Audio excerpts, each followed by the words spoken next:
Hey, this is Angela, and we're going to be talking about my Ether wallet, and Scott is going to be explaining how it works. So take it away, Scott. G'day guys, just here to show you a little bit about my Ether wallet. Okay, it's one of those not so easy to use wallets, but once you know how, it's just repetition, no problems at all. So first thing you want to do is install my Ether wallet on Chrome as an app. Okay, so what I've done, I've just gone to Google in Chrome and typed in my Ether wallet as one word, Chrome app. Alright, so I click on that link and up comes this page. Alright, and the page you want has a pop-up screen. Right, so you got your main screen comes and there's a pop-up screen with a blue button to the top right, add to Chrome, my Ether wallet, and then add to Chrome over here. That's what you want. Okay, you just click on that. I'll get my glasses on now. Right, it can modify data, you copy and paste. Okay, so you allow it to add the extension. It says it can modify data. I just allow it. Okay, my Ether wallet has been added to Chrome, and you see up here in the top right hand side of your screen, you've got that double arrow sort of set up with a green background, white circle and inside green circle. So there we go. We can get rid of that my Ether wallet screen. We'll get rid of this one too. I'll just click on a new tab and we'll start afresh. So I'll click on this icon up here, my Ether wallet CX. Okay, so that's a Google Chrome app. Alright, and it's a more secure way to access your wallet. So what I'm going to do is set up a dummy wallet. Here we go, I'll click on Add Wallet. Alright, so this is Angela's computer. What would you like to do? I'd like to generate a new wallet, thanks. Create a nickname, let's call it Angela Googly Eyes. Okay, there we go. Angela Googly Eyes is our new wallet. Enter a password, we'll call it, I don't know, anything, whatever. I'll just type in the password, anything, something I can remember.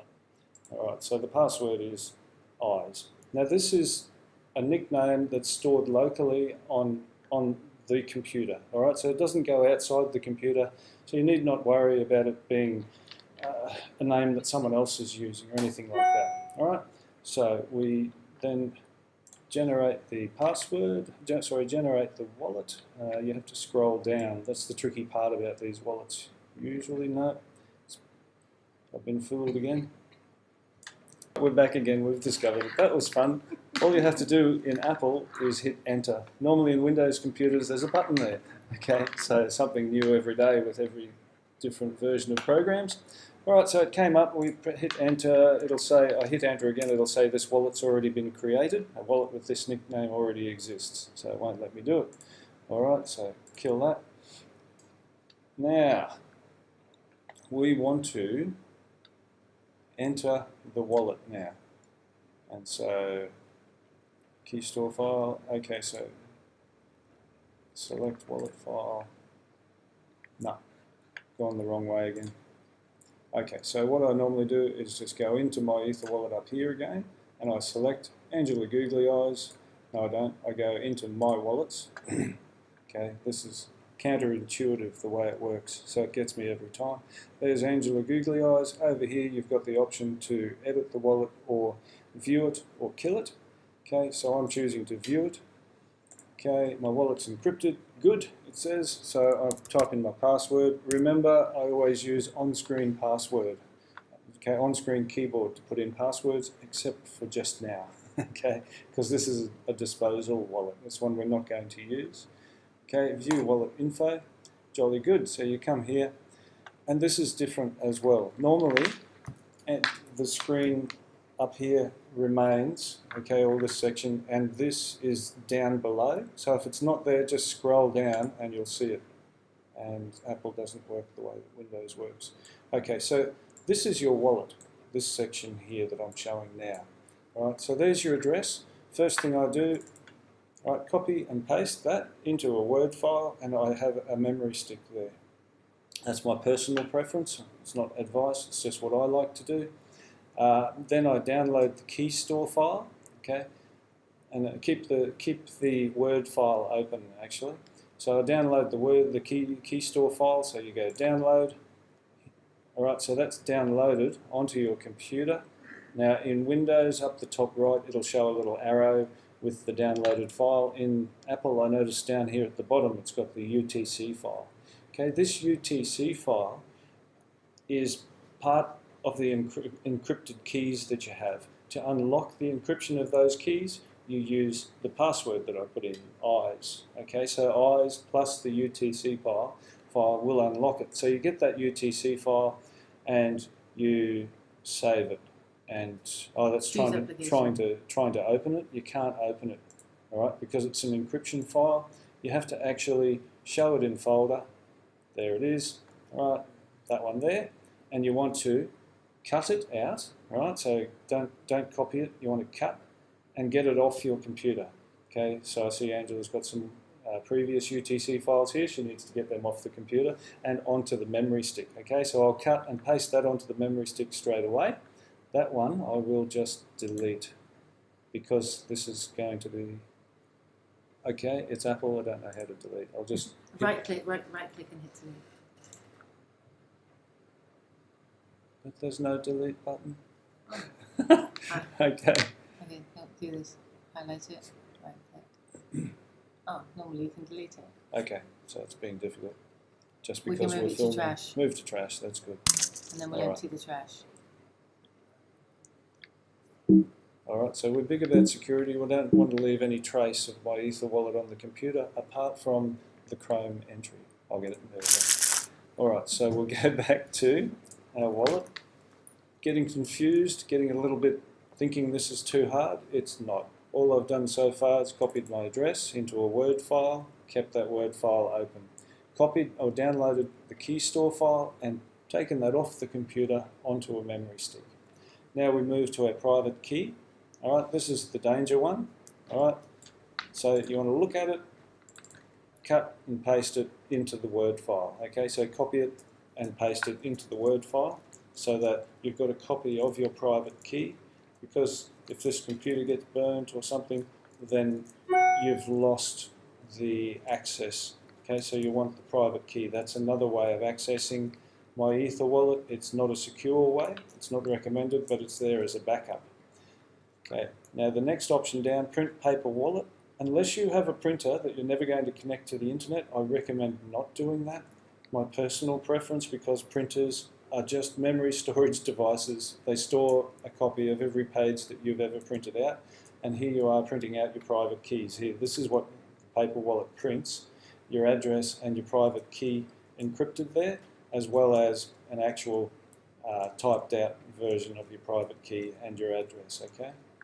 Now the last thing you do, which is optional, on a Windows computer I could do it no worries at all. I use clip and paste, so I actually cut out this a copy of this address and private key. I put that into the Word file with all the other stuff, and then I save the Word file onto my onto the USB, right? So you've got all versions of your private key and etc. Right? Now, people who have Apple computers, they'll know how to do that. If you really have a problem in Windows, just hit Control and up the top in amongst all the F buttons, you'll see a print screen, PRNT-SCRN. You can print screen into the Word file. It'll just do your entire screen instead of just this little bit. All right. So all that is getting copies of everything onto your memory stick. On the memory stick, I try and keep it as a folder that's got Angela Googly Eyes folder for my Ether wallet. So I go MEW for my Ether wallet, Angela Googly Eyes, so I know which wallet all of that data is for. And every file I save, the Word file, has Angela Googly Eyes, MEW, on it. Right, so that is how you create the wallet. So you now have the wallet, you've saved all the stuff. Remove the USB, label it on threat of death to your kids if they put Disney movies on it or use it. Okay, it is a USB only for cryptos, all right? And it's one you go and take away, put in a safe or put in a safe place, all right? Preferably a fireproof safe, It's your record of how to get into your funds when they're stored on my Ether wallet. All right, so that's actually getting into the wallet or getting the wallet established. There it is. So you've got your access up there with your password. All right, so now we'll actually do something else. We'll go to My Wallets again, and this time we want to learn how to send or receive. Okay, so up here your options are send Ether and tokens. All right, so we go send Ether and tokens, select a wallet, Angela Googly Eyes, need the password to get in, unlock the wallet, and there we have it. So now I can send Ether. So you see on the right hand side here you've got your account balance, nothing, because it's obviously we haven't sent any ETH to this account address. That is once again your Ether wallet address. All right, but say I did have one ETH there, I'd go, okay, here's the address that I want to send to. Okay, I obviously get that from the location that I want to send the Ether to. So if I want to send it to Poloniex, Poloniex will give me an Ether address to send that Ether to, and I'd copy and paste it in right here. Okay, it'll look something like this. Not quite, but something like that. Amount to send, 1 ETH. Okay, but it's got to be 1 ETH minus whatever gas. Okay, so I'd probably have to do, if I only had 1 ETH in there, I have to pay for that transaction with gas. They call it gas, all right? Funny. All right, so I'd probably go, instead of 1 ETH, backspace, I would go 0.995 ETH, and that would be enough. Leave enough ETH there to pay for the transaction. Okay, probably well in advance. I think it'll be 0.0005 ETH to send it. Gas limit. Okay, so there's 2 parameters for sending ETH using my Ether wallet, and any wallet really, but in my Ether wallet they let you control it. All right, so the gas limit is the maximum amount of Ether or currency that you're willing to spend in having that coin or these coins get to where they've got to go. So you might want to say that's 21,000, okay, that's the standard that they give. If you want your transaction to go mighty fast, I've actually done it where I put in 400,000 gas limit, all right? The second parameter that will let you get faster, okay, is the gas price, all right? So this is the total gas that you're going to use. The gas price is how much gas you're willing to allow to be spent on any one step of the transaction, okay?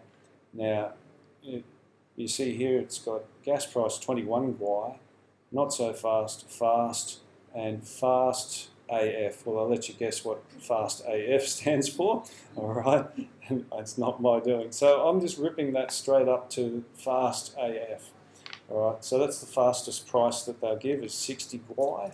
I actually looked up the internet and there is a fairly simple way to make that gas price anything you like. And it's not too hard, but let's leave that for now. You can work out how to do that some other time. Sorry? Can you just drag that out? I'll drag that, yep. See how I'm dragging this little thing and it's changing the gas price that I'm using? It goes from 1 Gwei to 60 Gwei. All right. Ethereum likes to use weird names. Gwei is your gas price, or the unit of gas that you use, and the gas limit is in MEI. It's really quite weird. Don't worry about that, okay? So their standard is 21,000 and something like 50. All right, but if I want it to go fast, I'll put 40,000 and I'll actually max it out to 150 or something if I'm trying to get into an ICO. But 60 Gwei at this particular time is obviously fast enough to be a fast transaction on the network. I've noticed that they change the potential gas price here at times of high demand. All right, so you've got your address, which you've checked 3 times, haven't you? And you've checked that you're sending Ethereum, send Ether to an Ethereum wallet. All right, the amount you're sending, you check that, check everything 3 times. you got your gas limit, you got your gas price, and then you go generate transaction, and then it gives me an error. It says please enter a valid address. All right, so I don't have one, and it won't let it happen anyway because I don't have the ETH in there. But basically, it's another step where it says there's the transaction data, and then you press send again, send transaction.